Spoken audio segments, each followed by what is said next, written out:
On the minutes. I have not received the 18th. I thought they were sent to us.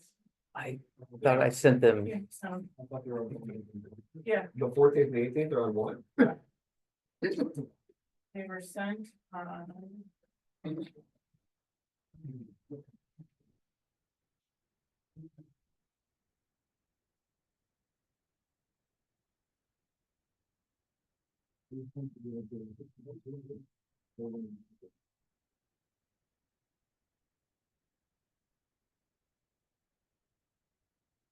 Well, 2:25, I got, here are the minutes for 2:4, the 2:18 minutes will hopefully be ready in a couple of days, thanks for your patience.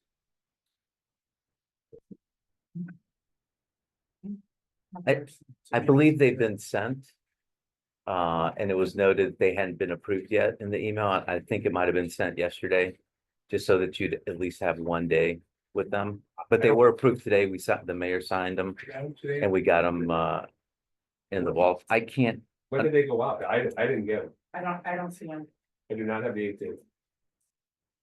I can't look on my phone because Microsoft had some issues and my phone hasn't started working with Microsoft yet. I can go to the office and send them to y'all right now if you'd like that, Madam President. Yeah, the last one I have is from. I could, I'll be right back. All right, so let's come back to that one. Yeah, I don't see them correct. I read them. Okay, we'll come back. All right, next is a resolution from, authorizing the mayor to sign, the $10,000 grant from John Barnese for the Twin Cities Basketball Building. Questions on that? Okay, the next is the resolution authorizing the mayor to sign the $10,000 grant, for the Senior Citizen Center from John Barnese. Question? Mr. Sheasley? That's all, I mean, fine, let me correct this. Just one, look, my thoughts here. What? Just one, my thoughts here. You read it? Oh, okay. Sorry. You know me. Yeah. There before us. Next is a grant authorizing the mayor to sign $10,000 grant. For our form-based code with smart growth. I just suggest council together, no opposed?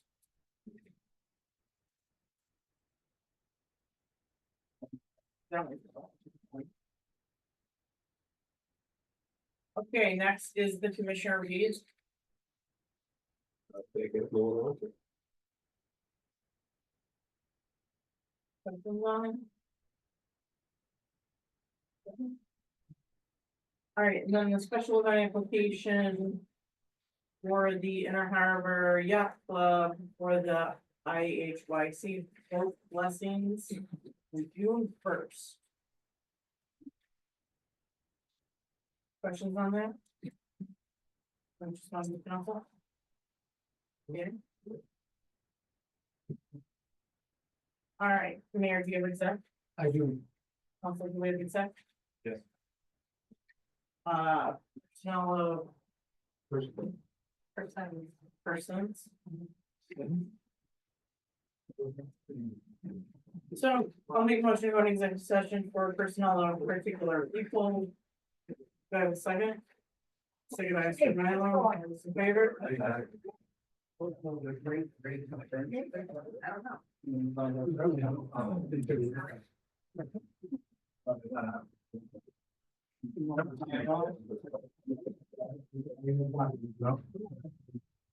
Want me to unlock this so Mario can get back in or? Keep it locked. Okay. Yeah. Yeah, we got sure there. We might want to unlock that. No, just bring it. I don't want to touch his system, I don't. I'm not. Yeah, I'm great at it. I know that. I'll plug it. That's right. I don't have somebody directing me. Holding for Mario. I know, but we don't want to turn the system off. I know how.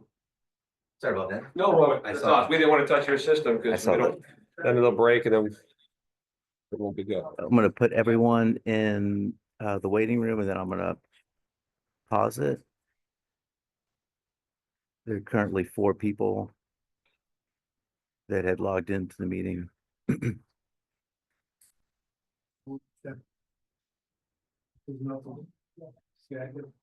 Oh. For his phone, Bill Simon.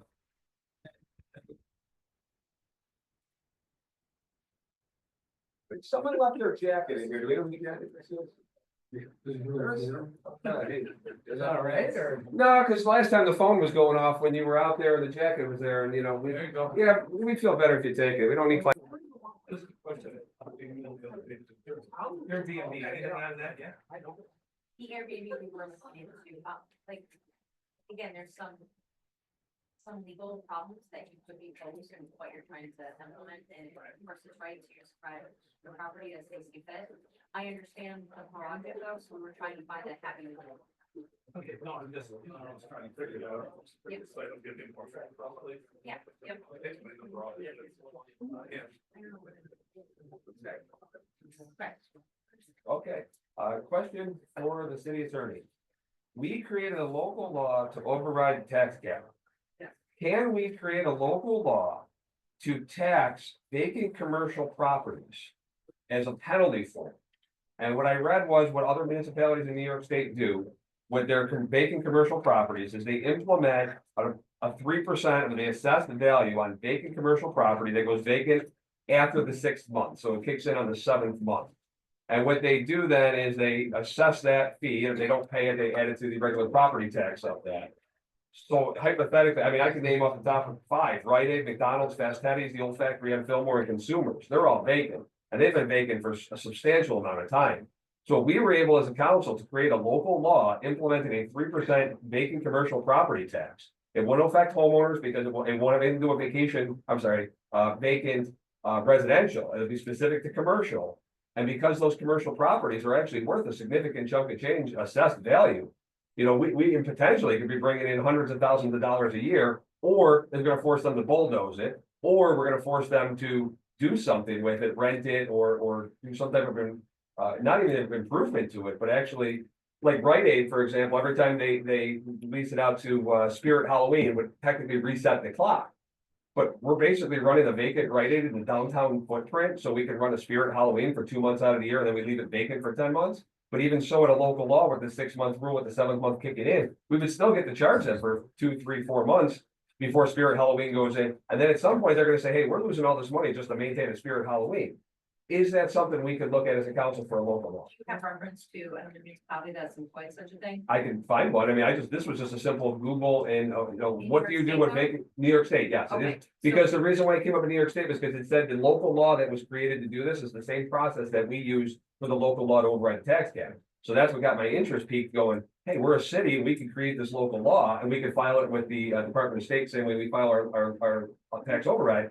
Well, why wouldn't we want to look at this? Because we are becoming a parking lot of vacant properties I'm not sure it would have a retroactive effect, but I understand what you're trying to do. going forward, But yes. if you give me, whatever municipality you're referencing. I'll find one, yeah. I'll brief you on it, absolutely. Does that have to, I didn't I know love you're, that. yeah, I think it's a fantastic idea.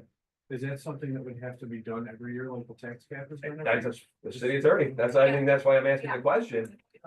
But even if that was, if it was a local law that we have to renew, like the tax cap override, every first of the year, you put up the local law that says after, you know, the full 6 months, on the 7th month, you're 3%. And 3% was the estimate, and I'm guessing if this is downstate, Westchester, New York City area, and they got $2-3 million properties, 3% is a lot of money now. We could probably always go 5%. Because we're not hurting any of our residents or our taxpayers, we're hurting these bigger corporations, Benderson and the rest of these companies that are leaving these properties vacant for beyond months. I would say McDonald's in the years now. It's actually a New York State Assembly bill that was adopted in 23. They were looking into doing that, yes, I saw that came up too. But we as a city can create a local law and do it. That's something we should be looking at, setting a tax rate, setting a penalty. Too bad you couldn't, well, it'd be nice if there would be a way to do it once. And have it as a Because- permanent Yeah, rule. because you wouldn't wanna run into like that whole process of it could take 6 to 8 weeks and then, oh, well, those 2 months are gonna run into those. You know, Right. we can do that. But it was just a spitball idea to generate revenue off. School history or some of those cities, because last thing I'm gonna do is that in Henderson, they did not have a good working relationship with some of these inner city with a lot of buildings. You know what, though, at that point, it's like, so to not offend someone, where you let them sit. They pay a lot of taxes. They do pay a lot What of are they gonna do, pull out their, even if they sell their businesses? They're already gone. They're already out of the building. That's what I mean, we're attacking vacant buildings that are doing nothing for us, Right. not generating, so now they say, hey, you know what, we're gonna rent it to someone, he's gonna put a food restaurant or whatever, even little McDonald's, they convert it to something else. That's gonna generate sales tax revenue, so yeah, we're not getting the vacant property tax, but we're generating some, we gotta start generating. And that was one of the ideas, because these vacant buildings are popping up. And the other thing I read, like, for example, next to Hello Sweets, that's a strip mall, they have a vacant storefront in it, it wouldn't apply to that property because it's an occupied property, they just have vacant storefront. Rite Aid is not a vacant storefront, it's a vacant building, Consumers, McDonald's, Fast Teddy's, these are standalone vacant buildings. But the vacant buildings are still being assessed a value, We're paying so, taxes. and they are paying taxes. But we're talking about setting a penalty to them for the fact that they're taking a vacant building in their downtown footprint and just leaving it there. What's stopping McDonald's from saying, you know what, I'm writing off the loss, I'm just gonna leave this thing vacant for the next 10 years? They write it up. Right, so- Whether McDonald's is open or Right. McDonald's is We're still closed, paying tax. the tax base is the same. No, because we generate sales tax revenue. Oh, Right, okay, yeah. fair point, the sales tax, yes. So you're talking about McDonald's was doing hundreds of thousands of dollars a month of sales, and we were getting a portion of that sales tax revenue. So he's paying his tax on the building, we're generating sales tax revenue. Building goes vacant, they're paying their property tax on it, we have a vacant downtown building. People from North Carolina don't wanna come over to our side to have drinks and dinner, because our downtown looks like a vacant shanty town of Rite Aids and McDonald's and Consumers, so they stay on the other side. It's not conducive to bringing money into our city, whether it's sales tax revenue or a penalty for property tax revenue. I'm happy to look into it, I don't know. Okay, that's all I wanted to hear, if it could be done, we Yeah, can look I into think it. it's a creative way, so I'm happy to Yeah, look into it, but I don't know the implications, and I don't think it could be retroactive, but. Okay, Just a real quick thing, just follow up, it looks like Syracuse has a vacancy tax on unoccupied commercial properties. That New York state law, it's 2023-A9545. So cities can impose that, but it's on them, the population is 1 million or more. okay, so it's in New York City. Yeah. City in excess of 1 million, will. Yeah. They should just No, get but we- rid of it. No, but we can still, but we can still create a local law, though, that was the catch with that, Yeah. if it's not part of that, we can still create a local We law. can create a local law. And we can set a rate. Right. So, Our just- assessor can might I have some speak? information on Yes. it. so I would just make sure with that, if we do that, that may give these businesses more incentive to file Article 7s. So they're going to in turn sue us for their assessed value if we put this tax on them, which we'd have to probably look at Yes. what that all involves, but they could, I mean, we can't fight Benderson. We don't have the money, we don't have the resources. He knows what he's doing. He does that all over. So, Very good so thought, just, thank you.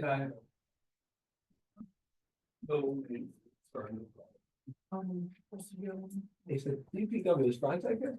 I No, I sent him an email, it's just the residents at Clarence hired multiple residents, because they had a water main break. And I guess the Erie County Water fixed the hole, but the hole's still sinking, it was done in the extreme I'll cold. fix it back up if you. But right now, because when the snow plows were hitting it, all that asphalt is like spraying like a waterfall all the way up to the curb, so it needs, someone needs to either go through with a street sweeper that can suck up millions, or just a bobcat and scrape the curb line. You send him an email? I sent him an email today, but I was gonna follow up during the meeting, but he's not here, just I'll wait for his email reply, but I just wanna let the residents know on Clarence Hardin, when they came up from more than one residence, is that it really What affected it is, it. they don't have hot pads because of the time of the year. Because of- yeah, it's extreme cold, yeah. And it kicks Yeah, right out. well, the plow made like a tidal wave I'll out of it. talk. No, I just want to look. Oh, yeah. No. The same thing is occurring in Syracuse. If you drive down Syracuse, that street is sinking quite a bit. From a water main break though? Yeah, the water main is broken a few times. Brian's, Right. They already had. Anymore, So, we got meeting colder today. There's even one on the corner of Colonial where that's water main. It's the time of the year. So it'll get It's the worst, because it's on, what we do, I don't know. okay.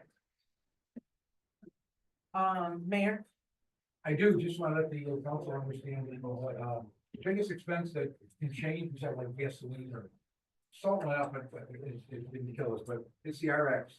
It's our, It's our medical claims, and, we just got the claim forms back from our insured, and from 1/1/24 to 12/31/24, we are at 99.6% of our projected estimate for the year, so we did not go well over, which is good.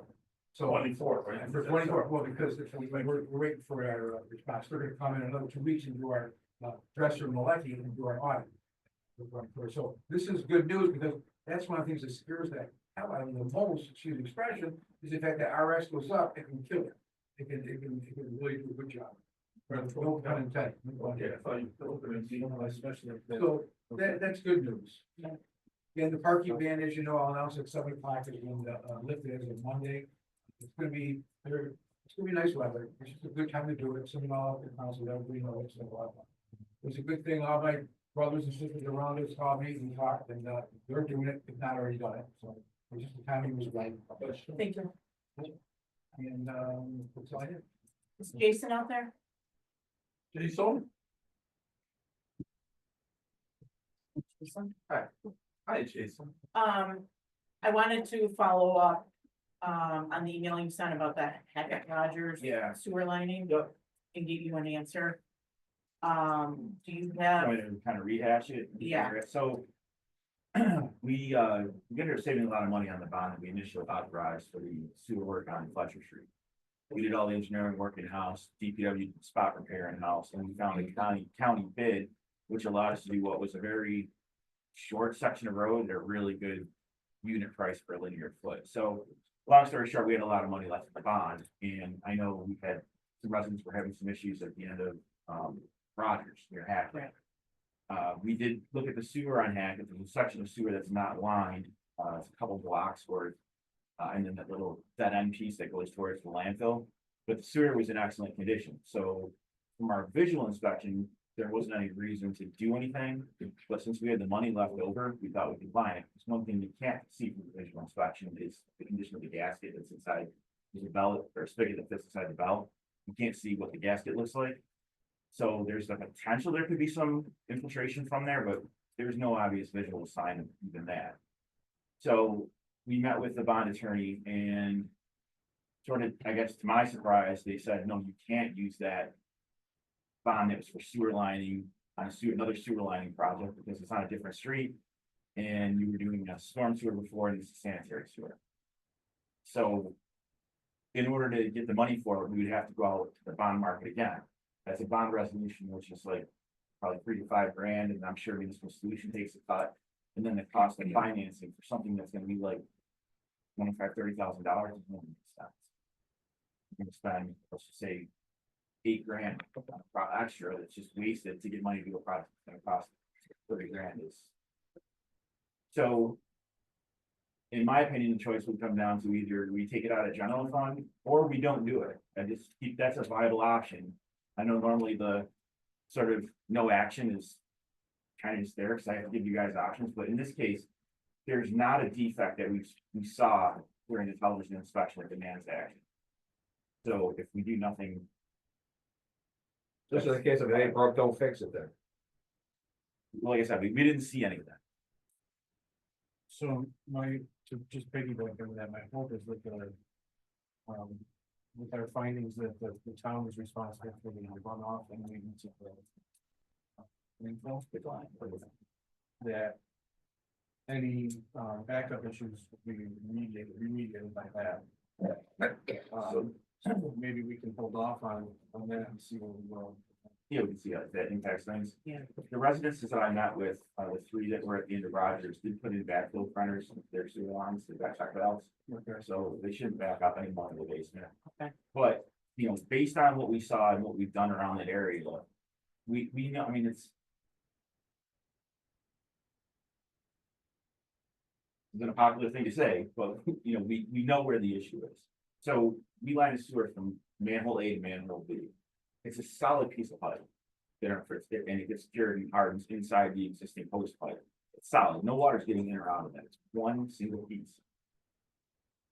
We poke holes in the side of it to tie the laterals into the houses because obviously sewage has to flow from the houses into the storm sewer or to the sanitary sewer. Now, when we're getting huge variations in dry weather flow and wet weather flow, and the only sources are on the private side, we kind of know what the issue is. In this particular occasion, it might be exacerbated a little bit because of what you're saying, where you've got high groundwater issues and it's just wet over there. It's coming in not only through the cracks in the laterals, which are old and nobody maintains unless they collapse, but in those particular houses, I don't know how many of those houses along Hackett have sump pumps. So if you, let's just say you don't have a sump pump, some percentage of them don't, let's say it's 30%, looking that up. Every house that doesn't have a sump pump has foundation drainage, which sit 6 or so, 7 feet below grade. They're designed to collect the groundwater, holes in the pipe that go around the foundation. That water, if you don't have a sump pump, is directed directly into the sanitary sewer where it's not supposed to be, which is why we have a sanitary I-9 structure at time of sale. So that's a significant amount, especially with the water you've seen back there. That flowing into those pipes and all that water draining directly into the sanitary sewer where it shouldn't be, that's definitely takes up a lot of capacity on it. So, yeah, there could be an impact. Okay. So, you think it makes sense to? I agree. Be the holding pattern? Yep, I agree. Okay. Yeah, You think it's a good thing? yeah, I mean, I Yeah. tell you, if we saw something, if there was a glaring issue that we saw, hey, this section is bad, we need a line. We didn't see that from the video. I'm in agreement. Okay.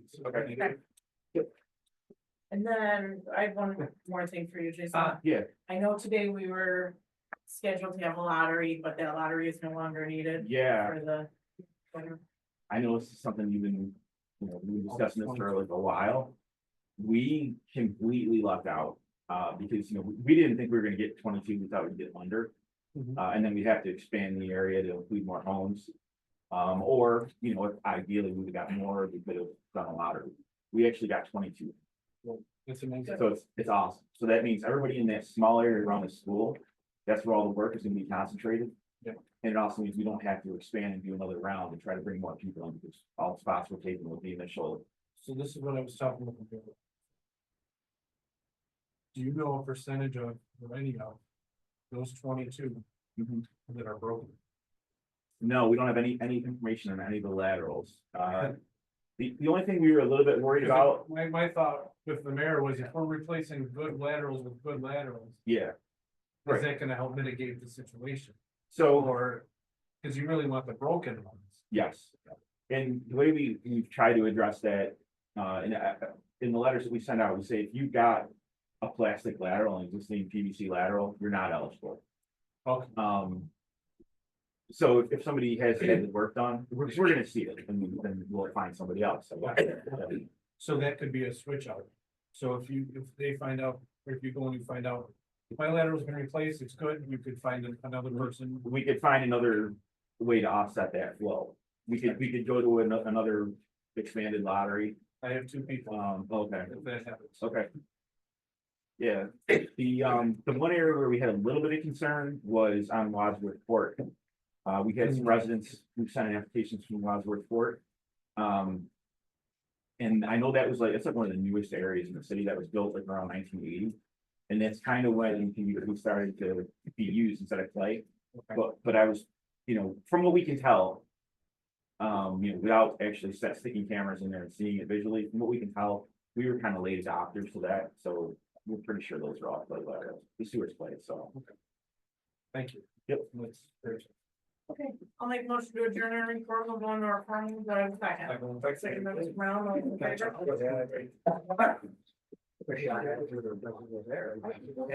Whether or not. Did I ask you?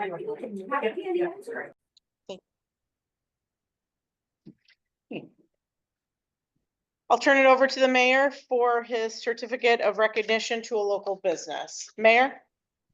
Thank you, Madam President. Got a couple of them today. The first one is our Mayor Waite beautification. When a business in the community dows up the place, makes it look really nice, plants, material, and cares about it, it looks good. It's a win-win for the city. And this week, I want to present the beautification award to Pool Supplies, Inc. at 574 Main Street in Tonawanda. They did a fantastic job with appreciation of their efforts to beautify the city of Tonawanda by creating and maintaining a clean, and professional commercial business property, we thank Pool Supplies, Inc. for being a good neighbor. They did not only just their fronts, the buildings and the side, they also in front had two old big cement barriers that they made planters, and they kept the plants alive all summer. I can't keep them alive in my backyard, and they did it there around cement, surrounded by cement. I just want to thank them for being, again, a good neighbor. So come on up, Pool Supplies, please.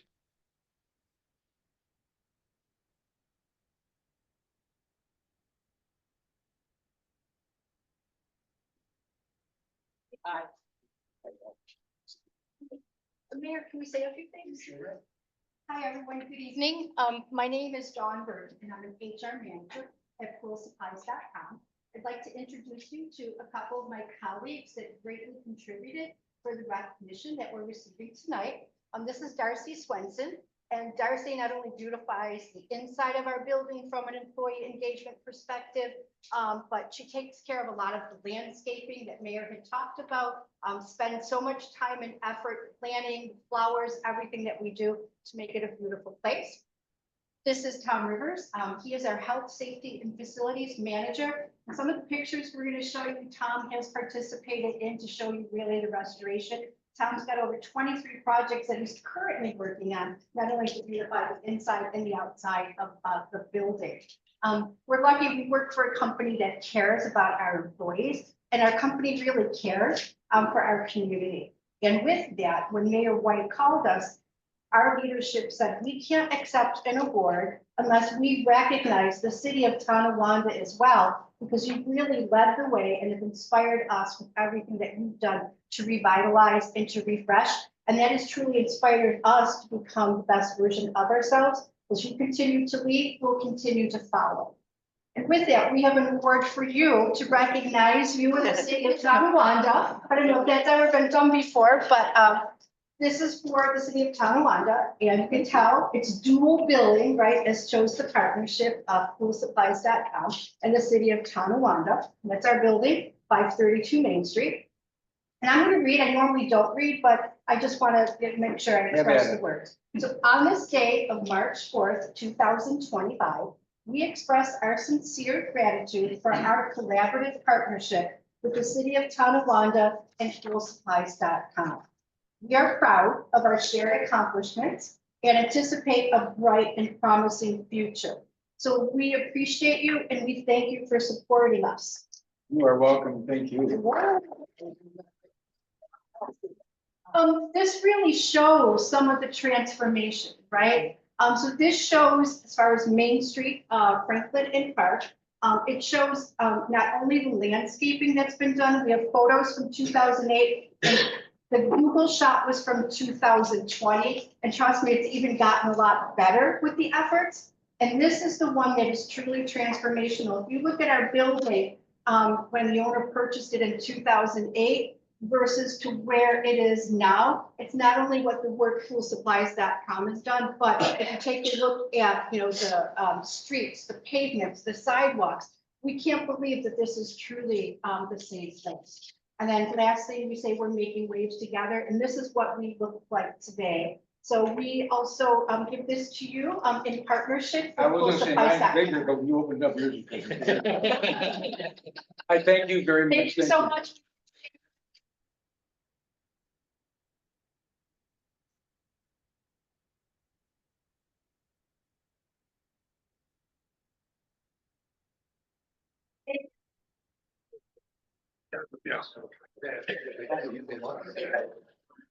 That's because they explain it that way. Actually.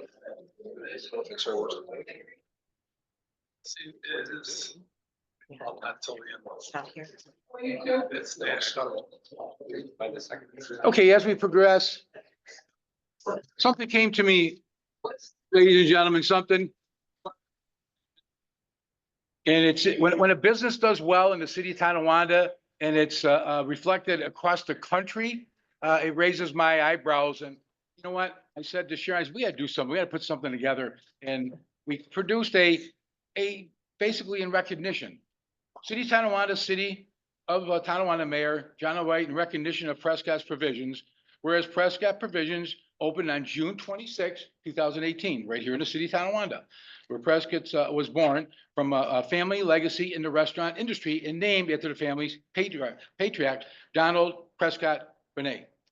And whereas the Prescott Provisions was started and continues to be run by the Prescott's second youngest child, Don Pierre Bonnet. And whereas the Prescott's Provision has made the top 100 places to eat, not just in the city of Tonawanda or the Twin Cities, in America.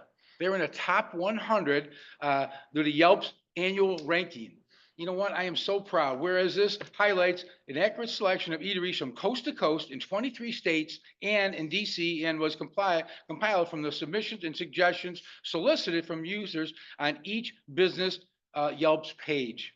And now be it resolved that I, Mayor John White, the City of Tonawanda, recognize and congratulate Prescott's Provisions. Please come up and receive this award. We are very proud.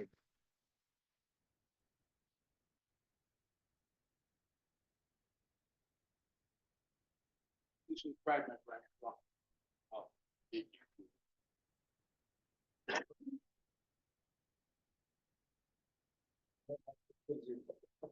don't know what they did there. Great, Josh, thank you.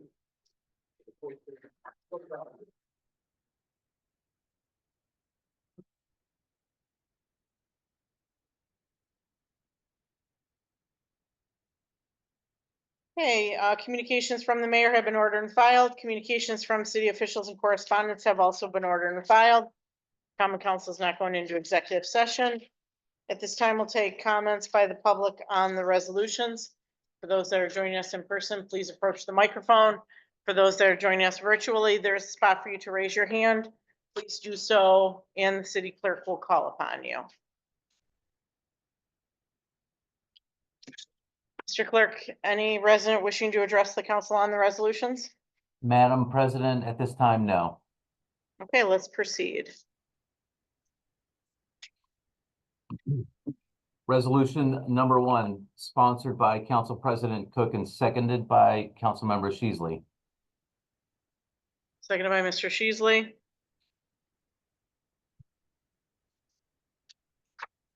Mr. Clerk, you have to read the resolution. Yes. Resolved that the Common Council minutes from February 4th, 2025 and February 18th, 2025 be accepted as filed. Comments or questions? Mr. Clerk, please call the roll. Sheasley, Aye. Fisher, Aye. Mylum, Aye. Cook. I declare the resolution adopted.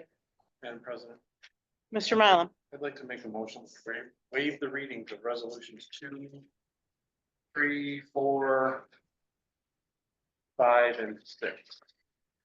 Mr. Clerk, I have a motion on the floor by Mr. Mylum to waive the readings of resolutions 2 through 6.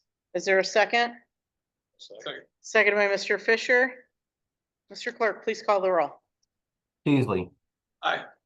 Fisher, Aye. Mylum, Aye. Cook. I declare resolutions 2 through 6 waiving of the reading. Resolution number 2, sponsored by Council President Cook. Do we have a second? Seconded by Mr. Fisher. Comments or questions? Comment, I would like to thank Erie County Legislator John Barnese for awarding the city of Tonawanda the Twin Cities Task Force for the homeless a $10,000 grant. I'd also like to thank Mayor White, Mayor Tylek, who really spearheaded the Twin Cities Task Force for the homeless. And to date, we've been able to house over 35 individuals and put them into their permanent homes.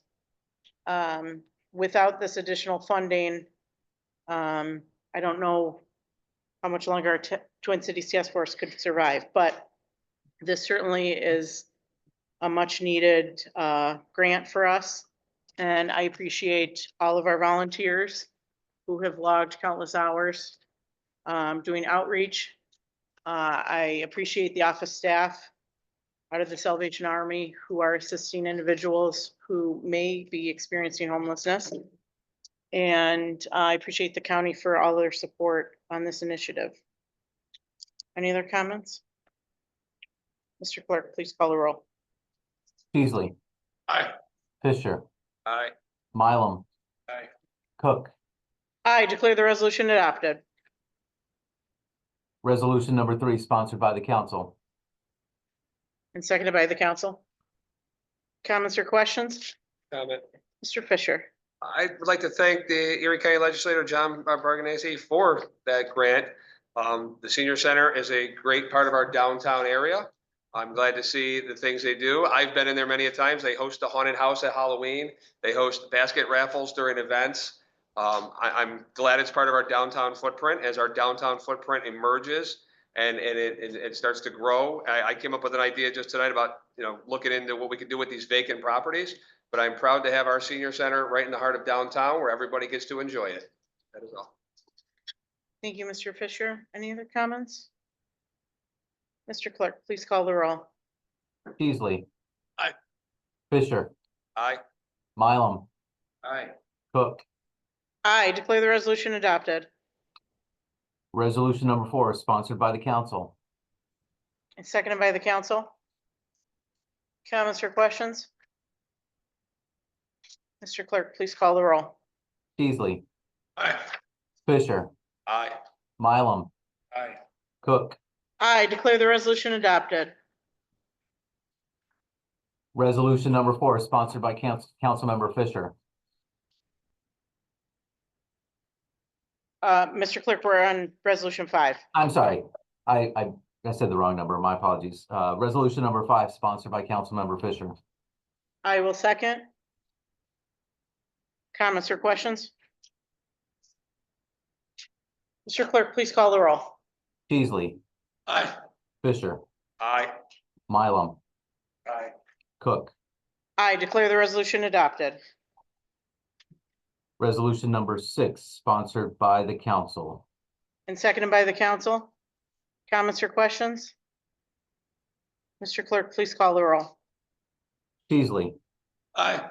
Fisher, Aye. Mylum, Cook. I declare the resolution adopted. At this time, we'll now take comments by the public following the resolutions. For those that are joining us in person, there is a, please approach the microphone. For those that are joining us virtually, there's a spot for you to raise your hand. Please do so, and the clerk will call upon you. Mr. Clerk, we have a comment on the floor. Lindsay Brower-Jelski on Roger that. Council members, I stand before you today to encourage new opportunities for community involvement. Over the past several years, our city has undergone significant changes. The housing market shifts during COVID brought many new residents, each bringing unique backgrounds, experiences, and skills. This presents us with a wonderful opportunity to engage more members of our community in shaping the future of our city. From my own recollection, the last time I saw a public call for committee members was shortly after COVID, when the city sought volunteers for the Senior Center Reopening Committee. Before that, I don't recall seeing any public announcements for committee opportunities. It seems that many of the same dedicated individuals, including myself, have served on multiple committees. While this steadiness is valuable, I believe we also have an opportunity to invite fresh perspectives, new ideas by expanding outreach efforts. In speaking with other municipalities, I found that many follow this similar approach. Committee selections often happen through personal networks rather than a broad public outreach.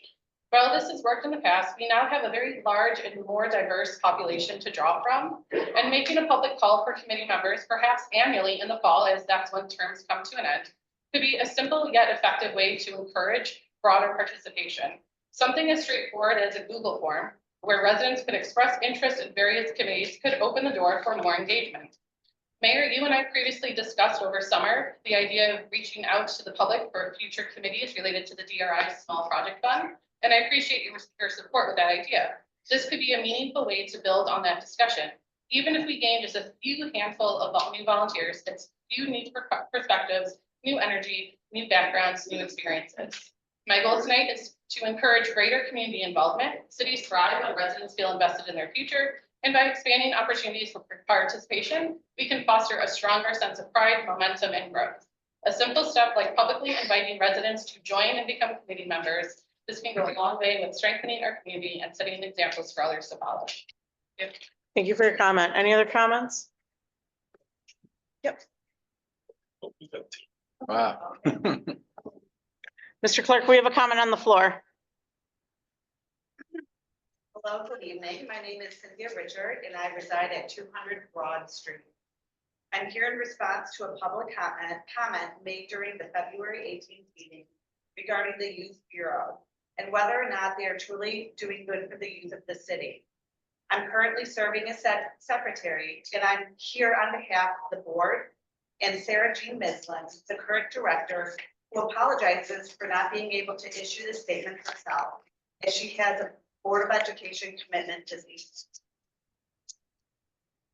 As a group, we are extremely disheartened by the recent focus and furthermore negative comments. It is hard enough for us to maintain quality volunteers, but those we have are dedicated, hardworking individuals. We are disturbed by recent social media attacks, simply stirring the pot as it makes the Bureau and board question why we even devote time at all.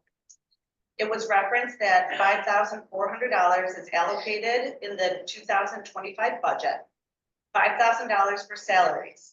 Considering the grand scheme of things, with an overall $30 million budget, $5,000 equates to a mere 0.02%, which begs to question, why is a group so dedicated and focused on giving back to the community being targeted when there are so many other more costly problems worth focusing on?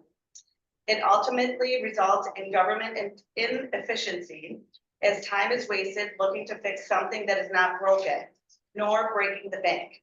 Anyone who knows how we contribute will be the first to tell you that the city only benefits from the work that we do. As it was referenced, considering the recreation department, assuming the duties of the Youth Bureau, you have to ask yourselves, what would that cost? As it is currently, there is not sufficient enough staff to continue and augment programs generally sponsored by us. It would most certainly require hiring help if the rec department were to take on everything we contribute to the city without the youth losing out on programs they anticipate and enjoy. How much would that cost? I guess quite a bit more than what is currently allocated. Current staffing in the recreation department cannot possibly cover what the Youth Bureau and board does, as it is already swamped with what is on its plate now.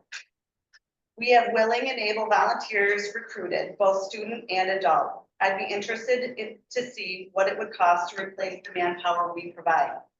When this comment originated, there's been a lot of buzz around the topic. We sought to ignore all the naysayers. However, we've been targeted on social media as well. None of these people, paid or volunteer, remotely deserve any of this. It's counterproductive to our ability to continue maintaining staff. As a result of the misinformation shared, we may quite possibly lose our newest student representative, as the parent of said young lady saw the defamatory post. The positions held by Sarah Jean and myself have been deemed patronage jobs by this individual, which is an outright lie. I personally have no connection to anyone in this room. I didn't grow up in the city of Tonawanda, and Sarah Jean had to be coaxed into assuming director duties following the previous director's retirement. The salaries paid are pennies in comparison to what the city would have to shell out for in new hires within the rec department. None of our office supplies are paid for. We are not reimbursed for travel expenses. We often spend our own money and contribute to the events we sponsor and contribute to. When all is said and done, the city is getting off easy when it comes to salaries paid. It's insulting that the hard work of so many is being diminished. These are good people who do what they do for the right reasons. It should be noted that there seems to be some dirty politics behind all of this, because it doesn't make sense to spend so much time and focus on a group that only requires less than 0.02% of the budget when nothing but positive things come out from us. This is how we lose dedicated, hardworking people who make so many of the city's events a positive experience for the youth, and furthermore, an experience for all. Thank you. Thank you for your comments. Any other comments? Hang on one second. She had her hand up behind you. So come on up. Good evening, everybody. Can you hear me? Yes. Lori Schultz, 169 Laramie. Current president of the City of Tonawanda's Senior Club. I just want to thank you all for the resolutions tonight, especially Erie County Legislator John Barnese, He has always been a friend of our senior center and appreciate him so much. Mayor White as well, and each member of the council that is here tonight. Appreciate you too. Thank you so much for those that have visited our center. I also have helped. The supplies that we have needed over the years and the different events that we've had. We are just, again, 55 and older, you're more than welcome to come and join us. And I just thank you again from the bottom of my heart. You know, some people think of a senior center as being like where old people are. And yes, we do have some people that are wonderful in their 80s and 90s, but for the most part, a lot of us are a little bit on the younger side. I don't like to consider myself being old, but older. Anyway, please come down, and again, with this grant, it's going to help utilize and replace some of the facilities or equipment that we have. And again, thank you all very much, and again, please go down and visit us sometime. Thank you. Thank you. Any other comments? Lindsay Brower-Delsky again on Rogers. I just wanted to comment in regards to the comment from 2 ago. When I got up and spoke at the last meeting, I did not accuse anyone. I was not targeting anyone. I provided data. I provided numbers. I provided years of data and years of numbers that we have been doing. And it comes down to just the dollar amount. In a budget-friendly mind, I was thinking that $400 monthly on youth events would make more sense than paying on salary. I was part of the attacks that was provided by your chair for the Youth Bureau, by your director. There were statements made by her that were not true. And I can only do what I can do. I spoke out as a resident with a suggestion, with solutions, with data behind it. I spoke today about a totally different topic. I will be speaking at the next meeting as well with another topic. Just ideas and solutions and brainstorming. You can take those ideas, you don't have to. But as residents, we have that right to speak up, but we also have the right to be respected and not be called different names or be beat up through different posts. So thank you, have a great day. Thank you for your comment. Any other comments? Mr. Clerk, any resident joining virtually that wishes to address the council? Yes, ma'am, there's one resident. May I unmute her? Yes. Thank you. Hi, my name is Carolyn Del Valle, and I was supposed to be there tonight, so I figured I would attend virtually. I will be starting a community garden on Hines and Hackett, and I hope that I can get some community support with that. I will be putting out flyers soon. If you're interested, please get a hold of me. Thanks. And Mayor White, I will be there tomorrow morning to go over the paperwork from the assessor's office, if that's okay. Thanks. Mr. Bailey, can we get your address for the record? Sure. 325 Hines Street. Thank you. Thank you. Mr. Clerk, any other residents joining us virtually wish to address the council? No, ma'am. Mr. Sheasley. Hi. Two young ladies about the youth center. I agree on some or whatever. I'm involved in the youth center because of being the liaison. When I look at this, and I agree with Ms. Dilsky that when you volunteer, you don't get paid, okay? You don't get paid. I don't know where this came in many moons ago, well before you, Davis, or whoever the mayors were, but I look at it, when you volunteer, that's an unpaid position. For $400 a month, if you want the exact figures, it's $304.75 for the chairman, $116.17 for the secretary. I look at it, I know it's an iota, it's only a small in the budget, but I prefer kids. I'm a kid guy, okay? And it's been proven over the years. And my opinion only, let's take that $5,000 and get it to programs for the kids that they do, not for the adults to collect some money. I'm not saying that's what they're doing it for. When you're in a group like that, we give $30 to traffic and safety members, correct? Right? Okay, we give $30 with whatever planning boards as volunteers, a little stipend, all the committees. That's where that should be. That's my opinion, is that I believe we got to back up a little bit. And look, just because it was, doesn't mean it has to be in the future, okay? It's time, a lot of things in this community, we're trying to work on, trying to put our heads together. We're not gonna make the best decisions sometimes, but that is the feel I have, okay? I want it to go to the kids, not adults. And matter of fact, I'll lay it all out there. One of them's a distant cousin of mine, and I know she's not gonna be, that's too bad. That's the way I feel. I have to go with that. I also like to thank Full Supplies for the decorating the building. I just say, I was in there years ago when somebody tried to torch the building. It was ugly in that building. They really did a hell of a job. Prescott Provisions, if you can afford it, go there. The guy provides a great meal, but take your checkbook. I talked to the mayor about a railing on the outside earlier today. I had an 80-some-year-old lady call me again, remind me that they would love a railing between the parking lot up to the front door because they're elderly and they need something. We talk about, I'm one of those old, I'm older than you, girl.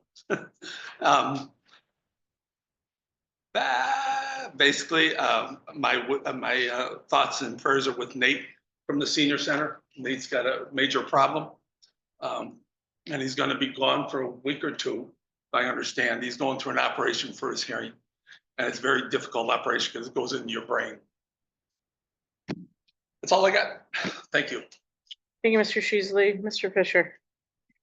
For the Chris Fisher Gives Back, this council meeting, it went to the Variety Club via Carter. Carter is a 6-year-old boy who last year collected about $260 doing a lemonade stand, and through the notoriety that he created doing that, this year he was up to $2,000. So I was honored to give him a check via the Variety Club. 2 points of notice in the second ward. Clarence Harder, they had an asphalt sinkhole problem. I brought that to the DPW. I just wanted on the record that I did that on their behalf. And same thing with Tussing at Clarence Harder. I requested to the police department to have the speed box trailer put up. I thank Ms. Schultz from the senior center for coming out and addressing us. Like I said, you know, I'm a big supporter of the senior center. If there's anything I can do this summer when you have your annual picnic, if you need your hamburger or your hot dog rolls, please reach out. There's members that sit up here that do it just like last year. I look forward to doing it again this year. To address the youth board, the 2 memos that I have that were forwarded show that the youth board people were appointed from the mayor in 2024. So it was called the board at that time. If there's a bureau memo, it was before my time. To go back with the pay, to like Mr. Schlesy said, we had an ethics committee, they weren't paid. We have a cemetery board, they're not paid. We have an art board, they're not paid. So allegedly it goes back to that the youth board is paid because it was a city requirement and it was for cities in population of excess of 20,000. If it's not a requirement to be paid, yeah, they should be doing it out of the goodness of their heart. If not, we'll figure something else out. Even if it is 0.02% of the budget, it's something. It's not free. And, you know, if all these other committees and boards are operating with the goodness of people's heart, you know, why is this one got to be a little bit different? You know, I'm on 2 of those boards and I don't get paid for mileage. I don't get paid for the volunteer time. And I was doing that way before I decided to run for politics.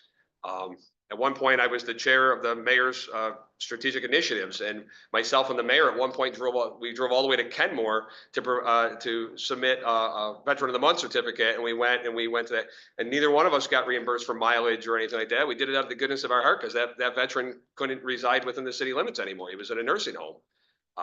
You know, so we got to look past the money. If this is a money fight, I did see on social media this quarrel of what's going on. If this is due to money, we should figure it out. If it's not, let's figure out what we can do to rectify it and make it about the children. That's what it should be about.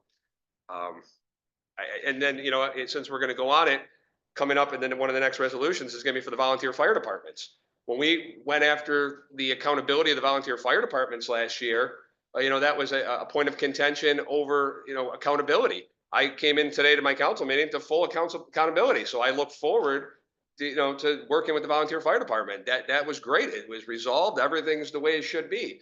Why is this youth board now part of this problem? What are we doing about $5,400? Like, is it an accountability thing? Is it, you know, a patronage thing? We need to get to the bottom of that. I did request from the mayor the youth board minutes for the last year. I did receive them earlier this week. It's a lot. There's a lot in that email, so I'm still digging through it. And, you know, hopefully by the next meeting, we'll be able to determine whether or not this is, you know, something that's required? Is it patronage? Where's this money going? So that is all. Thank you, Mr. Fisher. Mr. Mylum. Well, I do have to say, I was kind of surprised. I'm 5 years away from being able to join this. Just when you feel like you're handling things, then you realize you're not as young as you used to be. But I do look forward to joining it in 5 years. Poolsupplies.com, thank you for coming in. Days like today, I look forward to opening my pool, and actually said to my daughter this afternoon, I think we should open it this afternoon. But it's great to have businesses like this in the city, especially in the back of my head, there's a video on YouTube of kids swimming with, you know how the loading dock pitches down.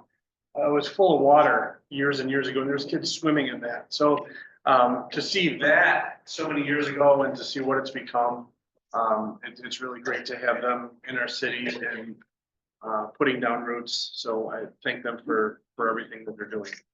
Other than that, I would also like to publicly thank the council and the mayor for the discussion we had tonight. I know I will sleep better tonight knowing what we discussed, and I think I look forward to moving forward with everything we had on our plate. So thank you. That's all I have, Madam President. Thank you, Mr. Mylum. Mayor. Thank you, Madam President.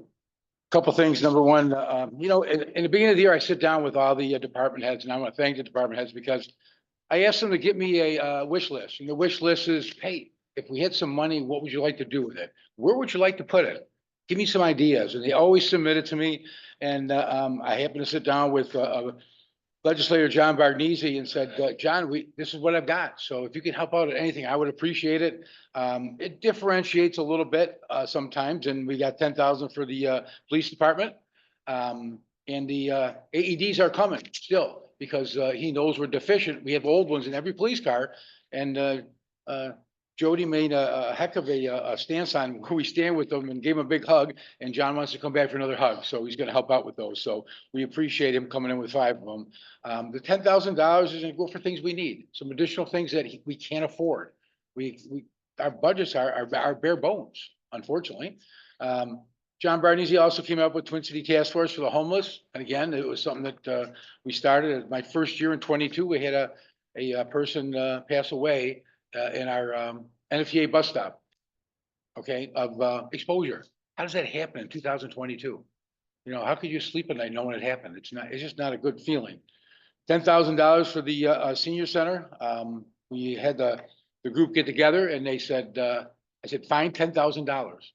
And they're finding things that, you know, like Chris said, they do so many things and functions. Well, the things that they're getting are things for the kitchen to make it an easier task to accomplish what they need to do and what they do every year. So it's fantastic. And the last one is, you know, like I said, we have almost 700,000 people from the Grand Island Bridge to the beginning of the canal that ride that bike path. They're identified by the Greenway cameras. So what do they do? Well, I need to get them to stop. How can I get them to stop? You know, I wouldn't stop and go into men's room. It's a mess. Okay, so what I made a plea is, hey, look, can you help me redo these? I had Jason get a price together for revamping them. The one all the way down is past that. It needs to be leveled, but we're talking about this early one. We're talking about the one up at Veterans Park. They can be gutted. They're structurally sound. So engineers said, look, here's approximately the cost. You're going to need $400,000, whatever.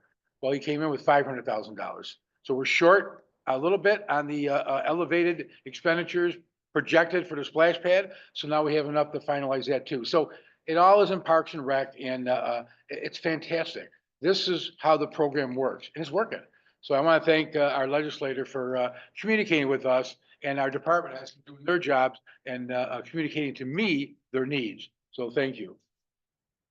I want to read this real quick. This is from our engineering department. This is the City of Tonawanda Municipal Separate Stormwater Sewer System draft annual report, and the Stormwater Management Program plan are available for public review and comment until Wednesday, March 26th, 2025. The reports and the public comment forms can be found in the city's stormwater webpage at the TonawandaCity.com. You can go on there on engineering under stormwater and you can make a comment if you'd like to comment. I legally had to read that, so I want to thank you for your patience on that. So thank you. Congratulations to the pool supply. It's awesome. I love to see businesses do that. We're gonna run out of businesses that have big structural areas. We're gonna work on the ones that do the windows. The windows look beautiful. They do it for each time of the year. We're gonna start congratulating them and thank them for beautifying what they have. The storefronts, you can't do much with it, but if they can make their windows look beautiful, I'm gonna acknowledge that and say thank you. The other thing is the parking ban is gonna be lifted as of Monday. You probably saw that. Made the decision today, looking at the weather, talking to my brothers and sisters next to us in North Tonawanda, Town of Tonawanda, Kenmore, Grand Island. They're all basically doing the same thing. So I just thought it was a good thing to do at this time. And that congratulations to Prescott. I'm so proud that we have a city restaurant that was acknowledged nationally. That's the same thing North Tonawanda had when they had their market in North Tonawanda, and it was a national recognition. So again, congratulations to them. You get an opportunity, pop over there. And for the board, we will have conversation. I support the board. It was there when I got here. You're still accomplishing what you've done in the past. Again, you know, what I do and what I donate from here. And you do the same thing, and your time is important. I understand that. And I will sit down with the concerned council people, and we'll have conversation. So again, thank you for everything, and I'm going to support everything they do right now because I believe in it, and I've been to the events, and I love the events, and you know what? It's we'll have conversation. That's all I can say. Thank you, Madam President. Thank you, Mayor. I wasn't really gonna touch upon this, but I absolutely support the Bureau and the work that you guys are doing. That money was budgeted in 2025. We all took a look at the budget. But I do welcome some discussions in October to see if there are any opportunities. But absolutely, I think it's pennies. Jason, if you could just let Brian know that we read the required stormwater statement. Fun fact, I did lose rock, paper, scissors to the mayor, so that's why he read it this time and I didn't. If you do know anything about the mayor, you know that he probably doesn't like to be in the spotlight. He'll often, you know, say that this was a team effort. He doesn't take credit for much, but I'm sure he's going to kick me under the table. But I really want to read to you a summary that was sent from the Twin Cities Task Force for the Homeless, our volunteers. And I think it sheds some light on what the organization does, what we've accomplished. I know I spoke on it earlier, but I wanted to be the last ones to speak so the mayor couldn't shoot daggers at me or kick me under the table here, but I know you will. As the mayor had mentioned, in 22, we had a tragic loss of a gentleman who lived in the city of Tonawanda. And immediately following that loss, Mayor White got to work. And he called his friend, Mayor Tylek, and the three of us sat down and we agreed to form the Twin Cities Task Force for the Homeless. To date, the Twin Cities Task Force for the Homeless has assisted 33 families or 33 people in permanent housing, a place that they never imagined that they had would have a place to call home. This includes 2 families who, without Mayor White's support, would still be homeless today. Mayor White's support allowed the volunteers to support our clients with assisting with a security deposit, finding landlords, assisted with household donations, and whatever else was needed to set up a home. I'm also going to add that Mayor White spent money out of his own pocket to help provide support for these 2 families. Mayor White's support has allowed us to support those experiencing homelessness, but he's kicking me under the table, with applying for rental assistance, food stamps, getting photo ID, and helping them to apply for a cell phone. Could you imagine that there were homeless individuals that didn't have a cell phone? These benefits have totaled thousands of dollars and were critical to set our folks up for success. With Mayor White's support, we opened our own warming shelter at fire headquarters. Last year, we saw a total of 7 clients that were experiencing homelessness that were given 2 hot meals and a place to sleep. The firemen also supplied very critical medical attention to one of our clients, which resulted in that individual being hospitalized. We're proud to say that that person has made a full recovery and also has a place that he can call home. With Mayor White's support, the Twin Cities Task Force for the Homeless Office has, with just 2 years of existence, has met with over 175 clients. Those clients came to the Twin Cities Task Force for the Homeless from many municipalities because they have heard what the Twin Cities Task Force for the Homeless has accomplished and what Mayor White has supported. The volunteers have been asked to speak with local organizations. And they always ask if there's a commitment from the cities. And the volunteers resoundingly say yes. Mayor White supported a dedicated phone line so that individuals could reach to all hours 24/7 volunteers so they could supply answers and assist an individual that's experiencing homelessness. Our chief of police, who is an absolute rock star, okay? He is. He works with the Twin Cities Task Force for the Homeless. The chief calls our group when they encounter someone who's experiencing homelessness. When viewed side by side, investing in homeless services is far superior approach when compared with criminalization. With the chief of police's support, the face of homelessness in our community has drastically changed. With the chief's support and the support by Mayor White, the commitment to assisting those who have experienced homelessness, we have removed the stigma and replaced it with care and compassion. I'm also very happy to share that one of our clients who was homeless is now a volunteer with the Twin Cities Task Force and is out doing outreach hours, connecting with those individuals so that they too can have a place to call home. So thank you, Mayor White, for your dedication from day one back in 2022. I think we are finally starting to see the fruits of all of our work and labor, but this wouldn't have been made possible without you. With that said,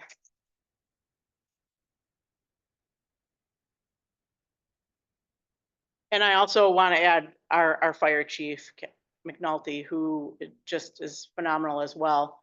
He would man our warming shelter. He would bring in meals for our clients. It took a team effort, and I know that Mayor White is always expressing that it's a team effort, but he was the driver behind this. So thank you, Mayor. Yeah. With that said, I'd like to make a motion to adjourn. Do I have a second? Seconded by Mr. Sheasley. All those in favor? Are we gonna deal with the political statements like this every week? Really, that's terrible. That's terrible. I've got to give it to you guys. I'm slacking, you know? Thank you. There you go. Thank you. Thank you. Hey, you know what?